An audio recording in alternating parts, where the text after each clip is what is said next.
Okay, welcome viewers on Unacademy. Greetings from my side. I'm Group Captain Rajesh Pandey, an Air Force veteran, and presently an educator with Unacademy. Unacademy has the largest platform for the defense aspirants who are wanting to don the service uniform.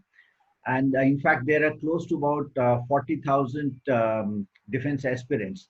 And they have been expressing their desire to have a chat or rather, listen to the military veterans about the experiences in various, operations, battles, their experiences in life, which are always motivating for the youngsters.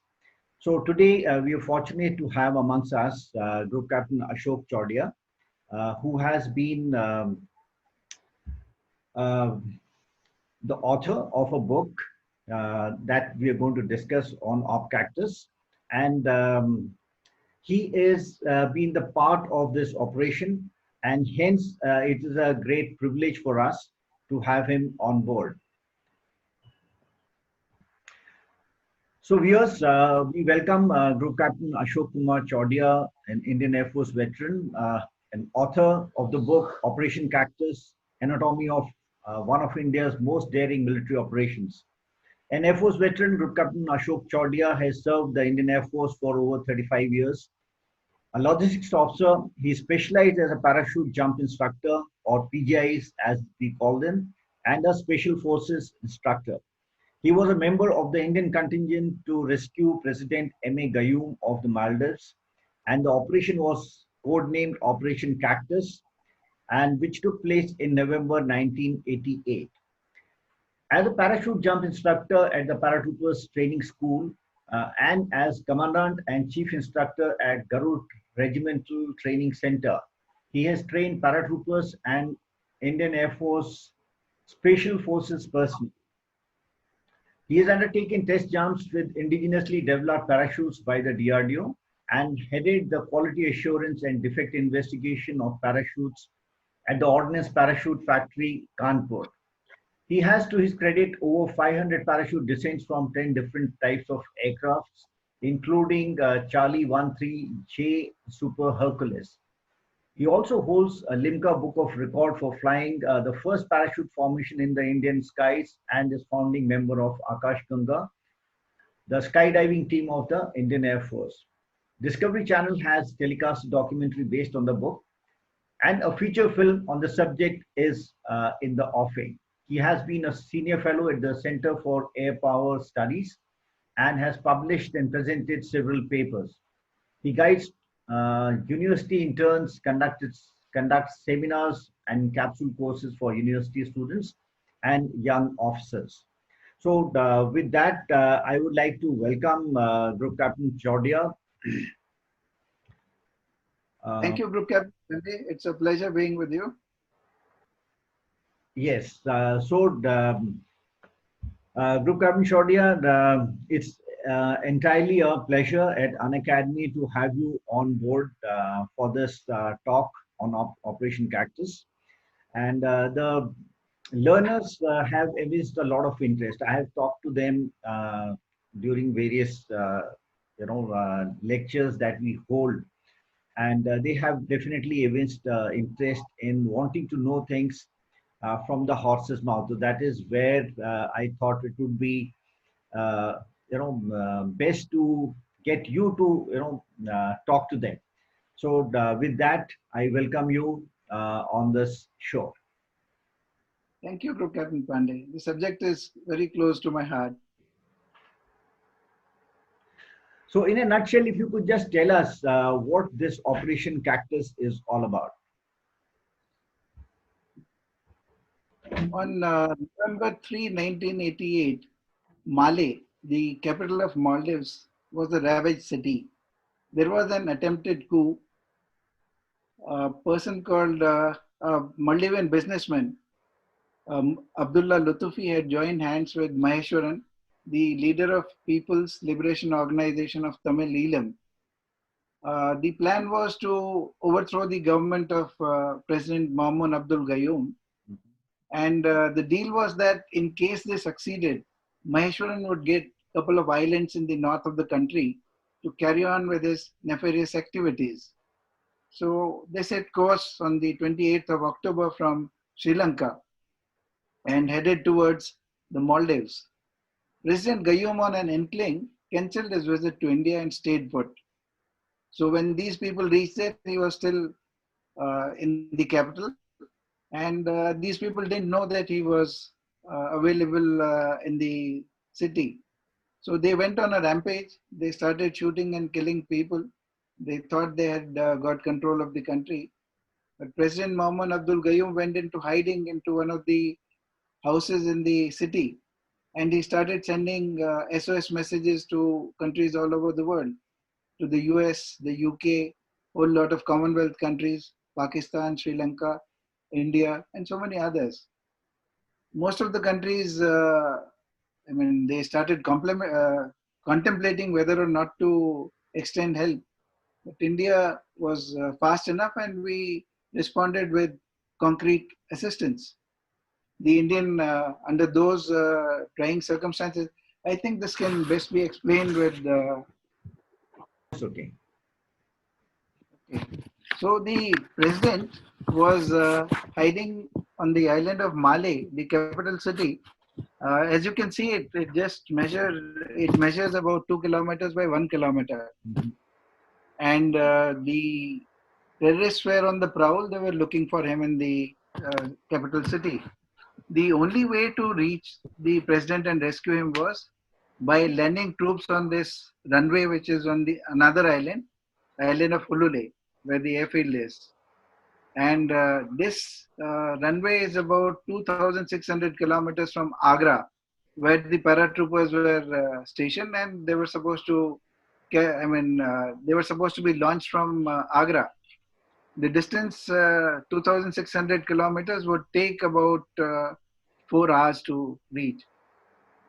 The only possibility was by landing troops here, either the aircraft landing there or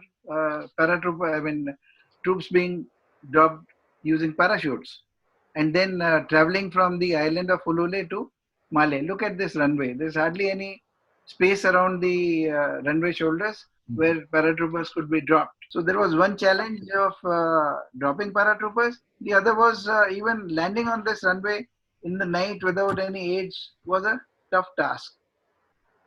Besides, if the terrorists who were on the other island would take just about 15 minutes to reach, and we were to take about 4 hours to reach. If the terrorists had taken control of this runway, then landing would have been literally impossible.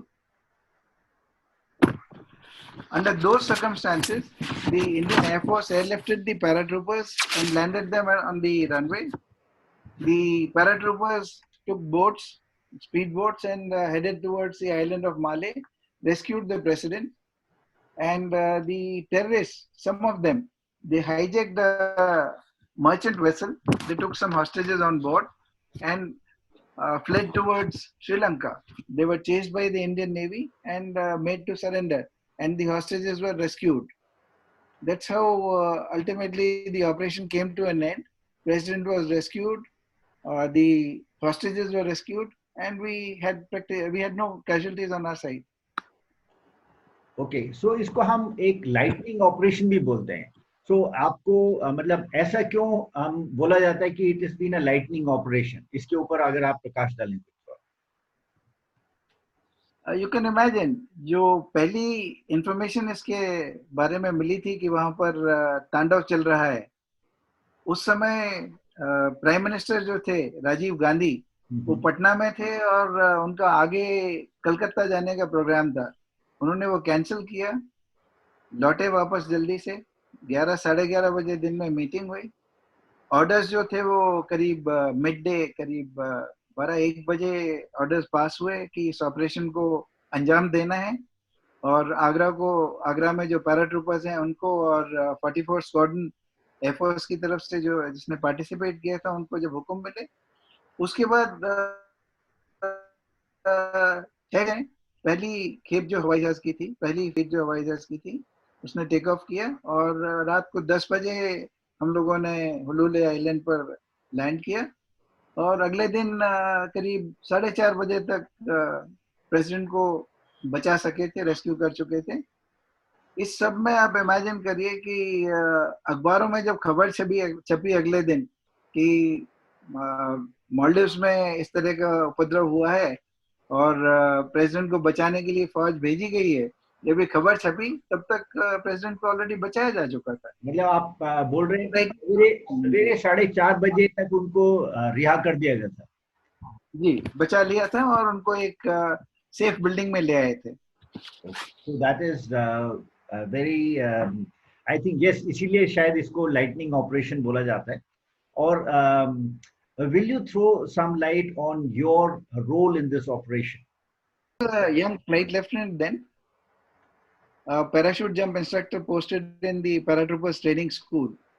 And as per the standard operating procedures, whenever there is a paradrop undertaken from the Indian Air Force aircraft, parachute jump instructors are supposed to be on board.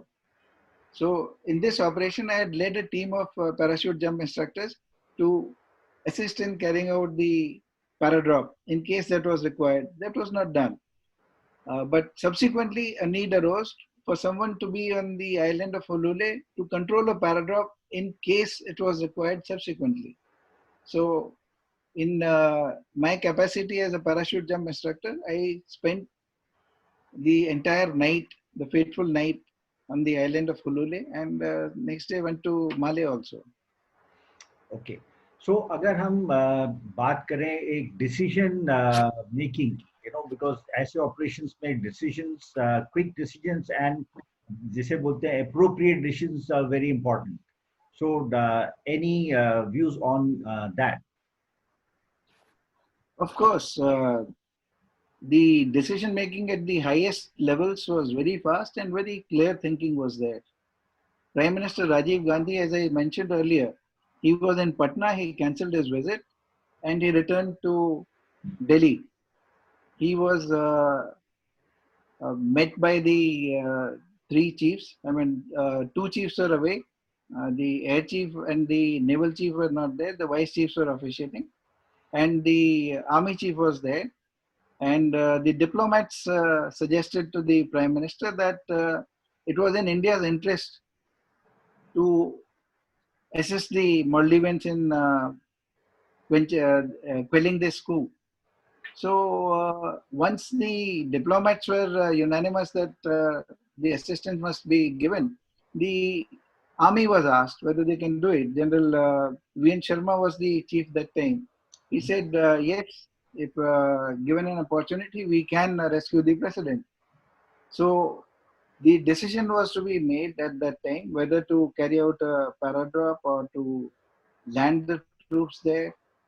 So they didn't take the decision there because they knew that professionals were required. So they left all the decision making and the planning and execution to the Para Brigade in Agra and the 44th Squadron Air Force. The decision also was a difficult decision because in this time duration, 4 hours that we were going to take from Agra to the Maldives, the terrorists could possibly occupy the runway. And under those circumstances, the landing of troops by India could be considered as an uninvited aggression. It could be considered as aggression on the part of India. So that made it even more tricky. Okay. Now, obviously, some decisions would have been taken at the, let's say, at the operational level. So, ये जो हमने अभी बात की है, this is more at the policy making level, and when the executing authority, let us say the para brigade, the commander of the para brigade.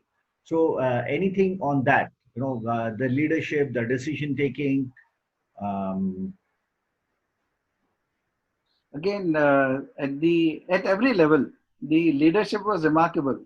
Brigadier Bulsara, he was firm on whatever he wanted to do. Initially, there were indications from army headquarters and from Delhi to suggest that para drop be carried out. But he himself being a paratrooper, he said, please let me plan my operation the way I want to do it. And the credit must go to the leadership at the highest levels again. They gave him a free hand. Initially, he was told to uh, take off by about 12 o'clock. Okay. But subsequently, he was given free hand, and we finally took off after adequate preparation. We took off at 6 o'clock in the evening. And the decision whether or not to carry out a paragraph was left to the leader at the grassroots level, that is the para brigade level. Okay. So obviously, that makes things that much in control, for the people on ground, who are to execute that.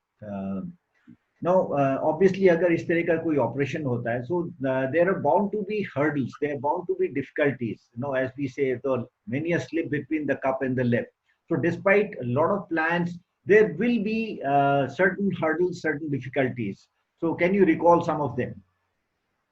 There were many hurdles, but everyone, I must say, from the senior most officers to the junior most Jawan, everyone rose to the occasion and exploited whatever means we had. To begin with, in those days, we didn't have a quick reaction force. Okay. And the para brigade, the troops were scattered all over. The 3 battalions that were supposed to participate in this operation, one of the battalions, 7 para, was in Ban Bareta, about 180 kilometers away from Agra. So how do you muster them? Then another battalion, one of the companies was guarding command house in Lucknow, and 2 companies of the 3rd battalion were guarding the ordnance depot, which was under threat from the Khalistani terrorists. There was hardly any communication. I mean, and see how people overcame those difficulties. The initial telephone calls that came from Male, they were not dropped, and they were told to keep the telephone line alive throughout so that we could get some intelligence. Otherwise, there was no source of any authenticated information from there. So the telephone line was kept alive for almost 18 hours till the president was rescued. Oh, I see. Then on reaching Hulul, we would need some boats to travel to Male to rescue the president. So a message was passed to our counterparts in Male to push away all the boats from there, tell all the boat owners to take their boats away to the island of Hulule. And that's what they did. Then the fluidity was all through there. The difficulty of the possibility of the terrorists occupying the runway was there throughout. The pilots, they had to land there in the night, and there was an understanding with the controller there who would pass a code word and allow the aircraft to come in and land. He switched on the light for a very short while for the aircraft to align, and then switched it off again, and switched it on again when the aircraft was about to land, and switched it off again. So it was an almost absolute darkness that the aircraft landed. Credit goes to the pilots who were bold enough to land under those circumstances when even there was threat from the terrorists from the ground. I think that is something, there's a very important point that you're making, that as per the initial reports, there were indications that, they had the capacity to shoot down the aircraft. So despite that, you can say, threat. So there was this daring landing undertaken by the pilots. Then there were no maps. Okay. We didn't have maps of the islands, and the army would have been groping in case we had landed without maps there. So the para brigade was quite ingenious in that. They used tourist guides and coffee table books to guide the troops, to brief them about the islands. And then the best of all, Brigadier Bulsara, when he saw the Indian High Commissioner, Mr. A.K. Banerjee, during the briefing, he requested him to come on board the aircraft and guide the troops in case required when we landed at Hulule. Reluctantly, though, he came on board after permissions were sought from Delhi, and he was available like a moving map, like a moving encyclopedia of the Maldives. That also was a great help, and that's how we managed things the way we could. Yeah, obviously, there must have been, many hurdles, like you said, some of those you have already elucidated here. Now, you took off from Agra. So, from the time you left Agra till the time of rescue of the president, can you recall the events Oh, that as you memory talk? is it's etched in my mind. That day morning, I was supposed to be heading towards Pune for a skydiving demonstration. That plan was changed, and I was before I could realize I was on board the IL-70 first IL-76 aircraft, which was heading towards Male. And initially, the secrecy was so much that we were being told, we were being briefed on a need-to-know basis. So until I boarded the aircraft, I didn't know where we were heading.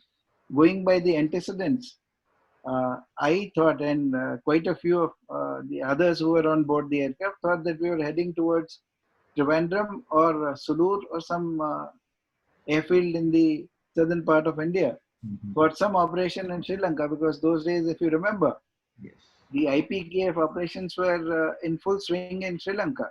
absolutely. So that was the thought process in the beginning. So subsequently, we came to know about the operation in we couldn't stick to the SOPs. Normally, ammunition is not issued in the aircraft, but in this particular case, because we had taken off in a hurry, ammunition was issued to the troops on board the aircraft, and even grenades were in the aircraft. Another risky thing which is normally not done. Then, since absolute secrecy was maintained, there was RT silence also. Radio telephony silence was there. So when we were about to leave Trivandrum and head towards the Maldives, the air traffic controller in Trivandrum started questioning the movement of the aircraft across the Indian airspace. So the pilot of the aircraft, Group Captain Bevur, was smart enough. He requested him to get Wing Commander Panikkar on board, on air, and he conversed with him in Arabic. Both of them had done a course. They had been posted in Iraq for some time, and they knew Arabic, both of them. So he told them to ask the civilian controller there to relax, because we were on a mission which was a secret mission. That's how we crossed over, and then there was an understanding with the air traffic control in the Maldives. He switched on the lights momentarily for the aircraft to align, and there was an exchange of code word. And on getting a positive indication, the aircraft approached the island. The lights were switched on again for a very short while for the aircraft to land, and switched off again. That's how we landed there. The troops got out very fast, took control of the air traffic control, and spread on the island, took charge of the island. Once the island was secured, and Brigadier Bulsara had spoken to the president and got some information about the friendly people on the island of Male, the troops started moving in speedboats towards the island of Male. The terrorists on the other island, when they saw these two massive aircraft, IL-76 aircraft in the first wave, landing there, they got scared. So they mustered whoever could join them. They by then they had killed about 20 odd people. They took some hostages also, 7 of them. They hijacked the ship and wanted to flee. Initially, they wanted to go towards Java, but when they were moving with the lights on, they thought that keeping the lights of the ship on would be a good decisive troops to open fire at the fleeing terrorists. The ship was damaged, but finally escaped. Because the ship was damaged and they didn't have enough fuel, they decided to head towards Sri Lanka. Now, while these people were heading towards Sri Lanka, INS Godavari and INS Betwa were directed to apprehend the ship, to intercept the ship before it could reach Sri Lanka. On this side, when the troops reached the island of Malé, they got in touch with the guards of the president, who initially wanted to stop them, but when they saw six gentlemen in turbans, they realized that these were friendly forces from India. They allowed the leader there, Major that time Major Dillon, to meet the president. And while this was happening, some of the terrorists who were still left behind on the island, they were still shooting in the streets. So the security of the president was still in doubt. So they made a human shield around him and got him to the National Security Service headquarters, where he was safe. Next day and on the subsequent days, the Indian ships, INS Betwa, INS Godavari, and some other ships, they carried out a chase. They stopped the terrorists on high seas. They killed one of the hostages and threw him overboard to deter the Indian ships from continuing their chase. But then finally, when depth charges were thrown and the terrorists were scared, they surrendered finally, and the hostages were also rescued. That's how the operation came to an end. President was rescued, peace descended on the islands, and we had no casualties. Okay, so something on the jointmanship. Of course, Army Air Force were on board together. Right from the word go. So how did the Navy, catch up? Plus, as far as the, I would say, coordination with the bureaucracy or the diplomats. So how do you, what do you have to say on this? A lightning operation like this couldn't have been a success without absolute jointness in thoughts and deeds. To very small things like initially whether we should be landing at Hulule or we should be carrying out a paradrop. Whatever the army wanted, the Air Force agreed to it.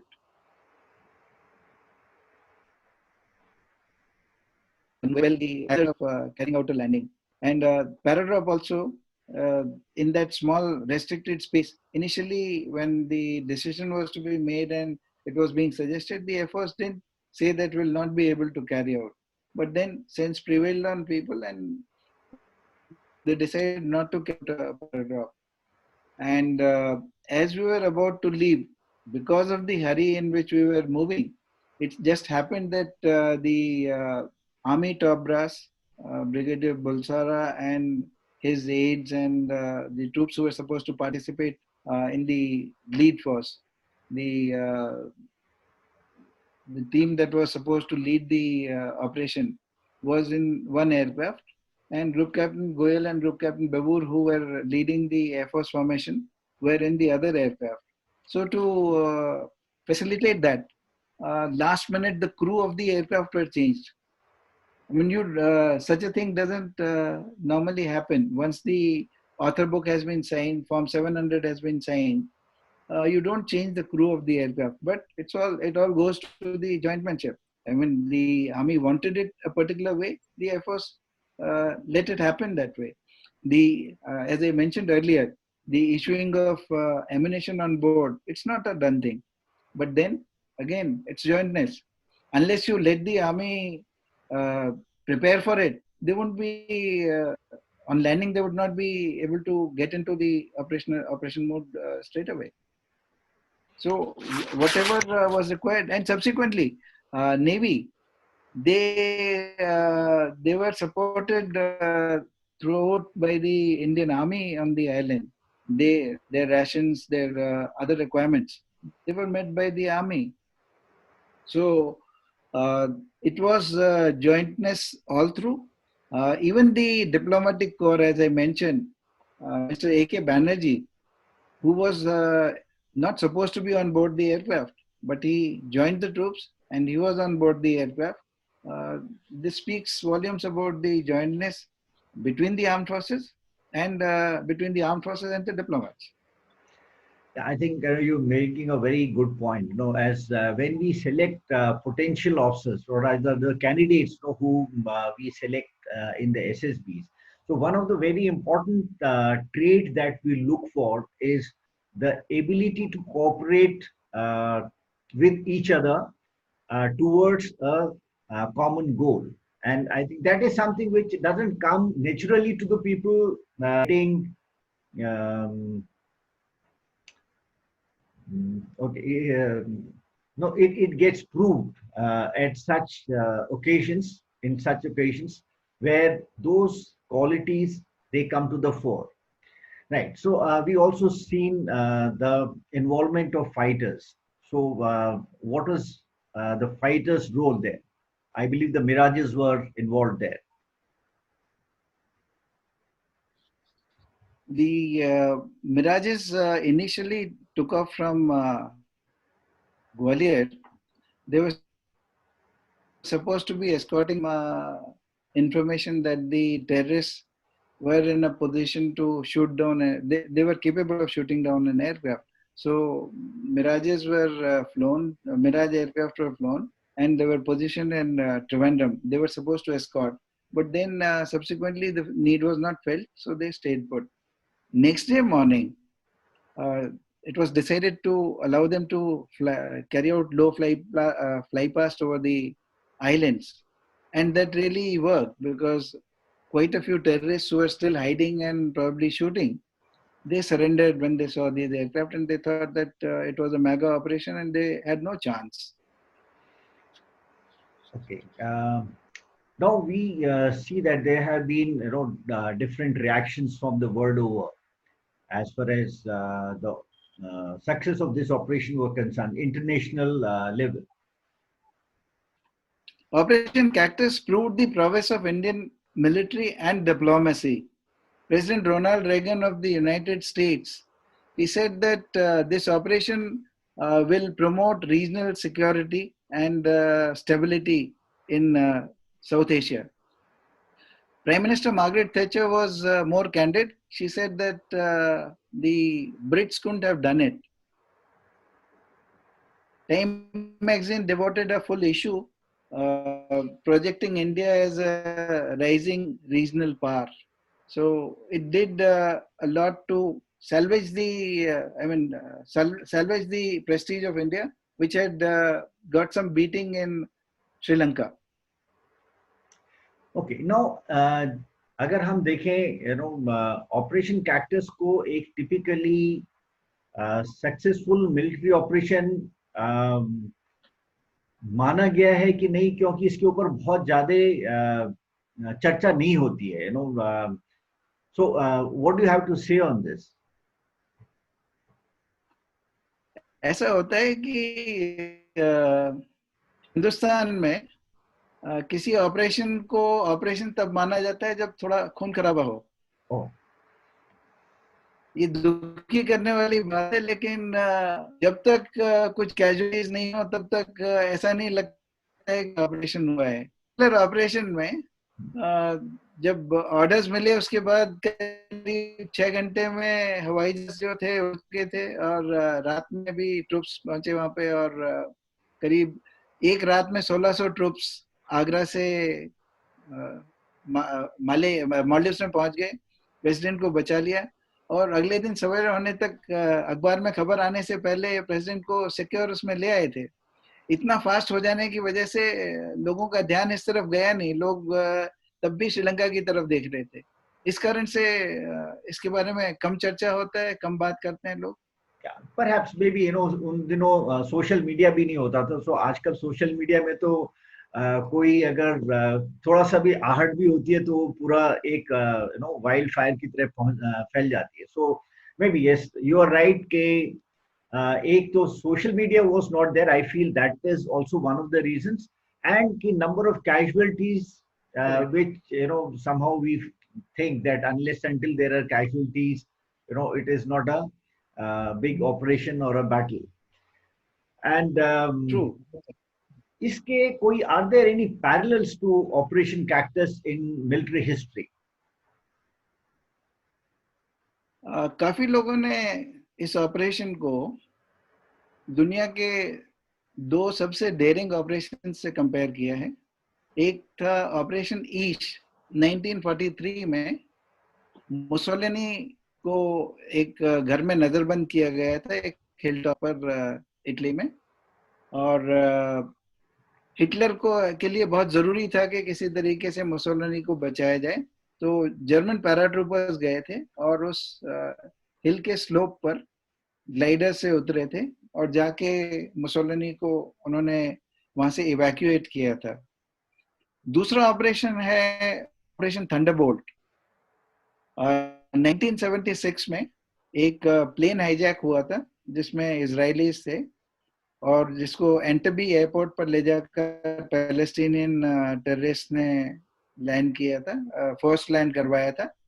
तो Israeli paratroopers गए थे और उन्होंने 104 hostages को वहां पर rescue किया था। इन दो ऑपरेशन से कंपेयर करते हैं इन दी डेयरिंग पार्ट ऑफ इट।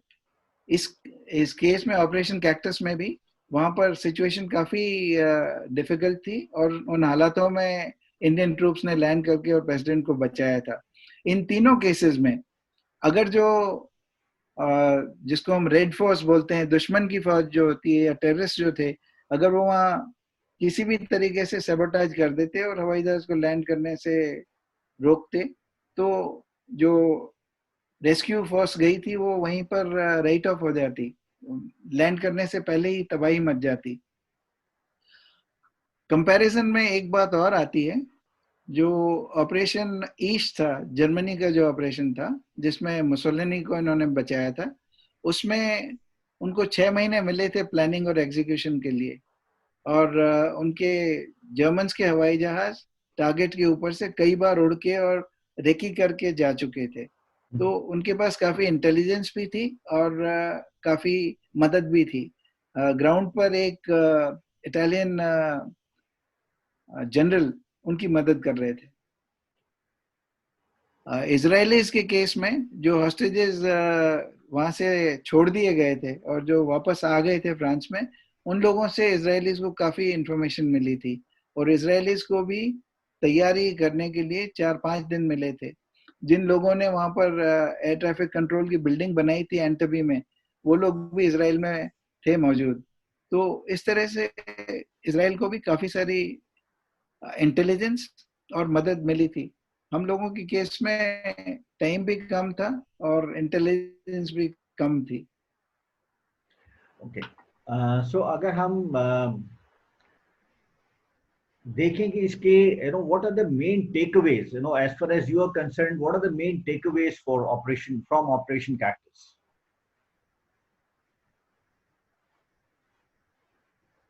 इस ऑपरेशन को जब लॉन्च किया था, एज आई मेंशन्ड अर्लियर, कोई क्विक रिएक्शन फोर्स नहीं थी और जिन ट्रूप्स को जाना था वो हर तरफ बिखरे हुए थे। उनको इकट्ठा करना, उनको मस्टर करना और इस ऑपरेशन को लॉन्च करना एक बड़ी टेढ़ी खीर थी। मैप्स नहीं थे, काफी कुछ प्रॉब्लम्स थी।